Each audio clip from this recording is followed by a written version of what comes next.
Subscribe button पे click कीजिए और हमारी रेगुलर वीडियोस के लिए बेल आइकन को दबाना ना भूलिए।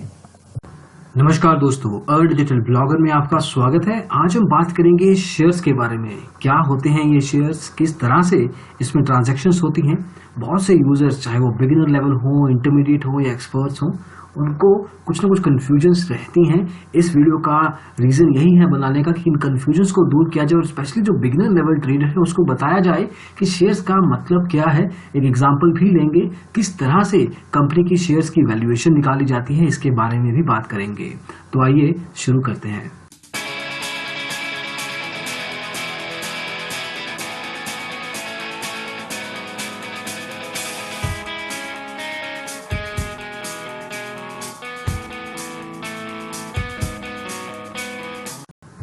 तो जहां तक दोस्तों बात है शेयर्स के बेसिक्स की, तो इसको इस तरह से देखा जा सकता है कि जो कंपनी का मिनिमम लेवल का यूनिट होता है मॉनेटरी लेवल पे, उसको एक शेयर कहा जाता है।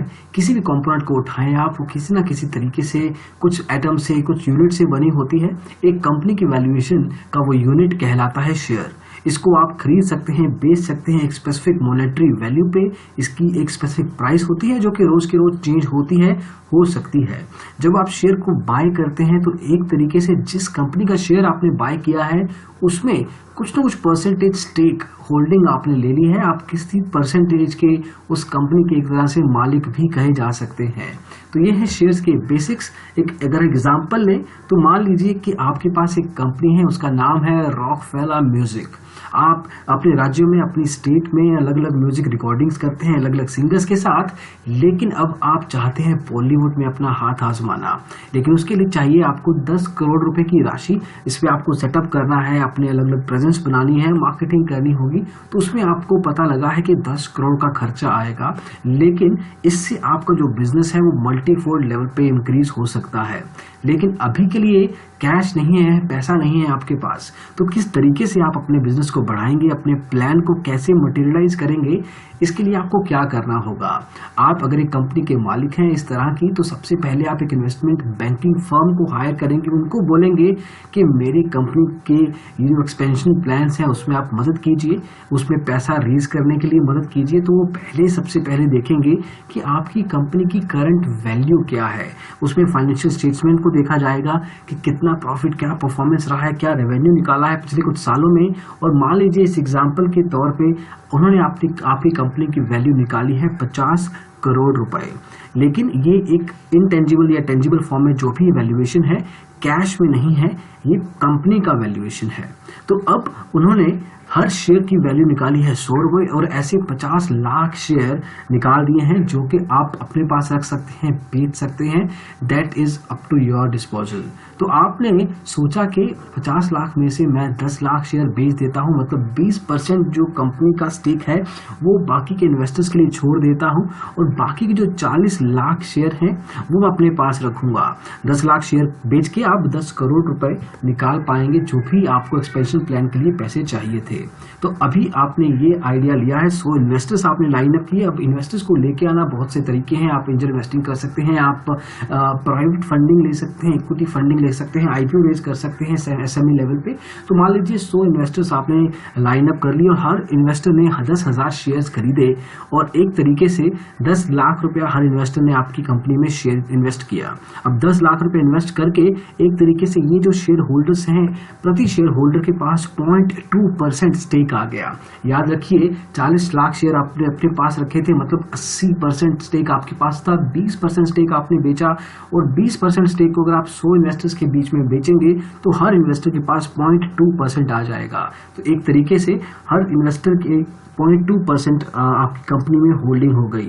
अब मान लीजिए कि बाय टाइम 2 साल के अंदर आपकी कंपनी का सिक्का चल गया, बिजनेस चल गया और आपकी कंपनी की जो वैल्यू 50 करोड़ निकाली थी 2 साल में वो 200 करोड़ तक पहुंच गई, 4 गुना चली गई। तो जिन लोगों ने 10 लाख रुपए लगाए थे 2 साल के अंदर, उनकी जो इन्वेस्टमेंट थी वो भी 10 लाख से डायरेक्ट जंप करके 40 लाख चली गई। तो यही कॉन्सेप्ट है। This is what share market is. आप कंपनी में निवेश करते हैं, कंपनी की परफॉर्मेंस देखी जाती है, शॉर्ट टर्म पे भी निवेश किया जा सकता है इंट्राडे लेवल पे, और लॉन्ग टर्म इन्वेस्टमेंट्स भी होती हैं जिसमें आप डिलीवरी या फंडामेंटल लेवल इन्वेस्टमेंट्स करते हैं। तो उस केस में डिपेंड करता है किस तरीके से एनालिसिस किया है, क्या एक्सपेक्टेशन है बाजार की उस पर्टिकुलर कंपनी इस इंडस्ट्री से, और उस हिसाब से उस कंपनी का वैल्यूएशन निकलता है और आपका भी प्रॉफिट बनता है समय के साथ। और अब अलग अलग निवेशक जो हैं अलग अलग रीजंस के कारण पैसा लगाते हैं। कुछ लोग रेगुलर बेसिस पे डिविडेंड चाहते हैं अपने कंपनी से जहां पे उन्होंने निवेश किया है। कुछ लोग लॉन्ग टर्म लेवल पे प्रॉफिट कमाना चाहते हैं, जो भी इंक्रीज्ड वैल्यू आएगी उनके शेयर्स की। कुछ लोग दोनों चाहते हैं। उसी तरीके से कंपनी बेचना चाहती है, उसके पास भी अपने रीजंस हैं शेयर्स को बेचने के। उनको फंडिंग चाहिए बिजनेस एक्सपैंड करने के लिए, जैसे कि इस एग्जांपल में हमने देखा, या कंपनी के जो एग्जिस्टिंग शेयर होल्डर्स हैं उनको एग्जिट करना है, निकलना है, तो अपना स्टेक बेचेंगे।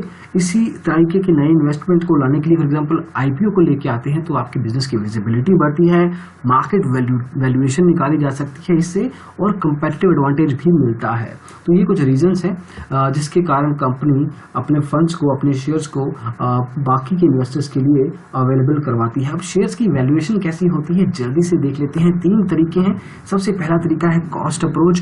कॉस्ट अप्रोच में ये देखा जाता है जो भी टेंजिबल एसेट्स हैं, जो भी फिजिकल एसेट्स हैं कंपनी की, वो देखी जाती हैं, चाहे वो मैन्युफैक्चरिंग यूनिट हो, प्लांट हो, रियल एस्टेट प्रॉपर्टी हो, इक्विपमेंट पीस हो, मशीनरी हो, फिजिकल मशीन्स हो, कुछ भी हो, उनको निकाला जाता है। उसके बाद कंपनी के नेट एसेट्स को निकाला जाता है नेट लायबिलिटीज के ऊपर, और उसके बाद इसको डिडक्ट करके नेट कैपिटल वैल्यू निकाला जाता है। अब शेयर की वैल्यू निकालने के लिए जो नेट कैपिटल वैल्यू निकला है उसको टोटल शेयर्स आउटस्टैंडिंग, जो भी आपकी कंपनी ने शेयर्स आउटस्टैंडिंग निकाले थे, उससे डिवाइड किया जाता है, तो उससे पर शेयर वैल्यू निकल आती है।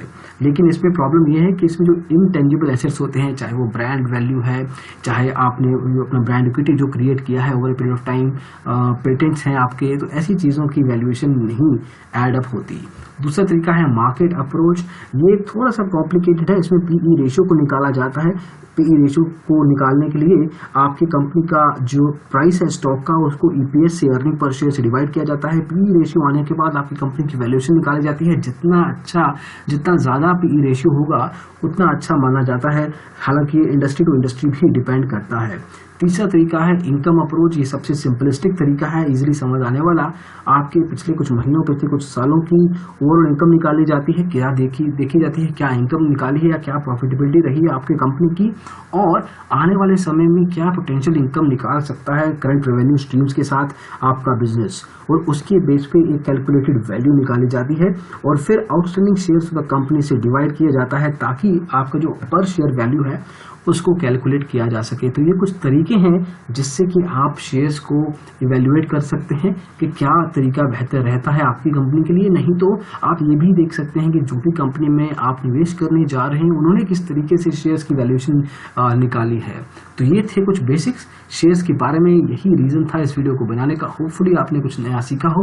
अगर आप इसको अच्छे से पढ़ना चाहते हैं तो हमारी वेबसाइट digitalblog.com/sharemarket/shares पे जाके इसको हिंदी और अंग्रेजी में पढ़ सकते हैं। एट द सेम टाइम अगर हमसे कुछ सजेशन चाहते हैं डीमेट अकाउंट खोलने के लिए तो digitalblog.com/free-stock-broker सेशन पे जाइए, अपनी डिटेल दीजिए, आपके लिए कॉल बैक अरेंज कर दिया जाएगा। दोस्तों इस वीडियो में बस इतना ही। आशा करते हैं कि वीडियो पसंद आया हो। लाइक कीजिए, शेयर तो डेफिनेटली कीजिए, और सब्सक्राइब नहीं किया तो ऐसे वीडियोस देखने के लिए सब्सक्राइब करना मत भूलें। Thank you so much. Bye bye.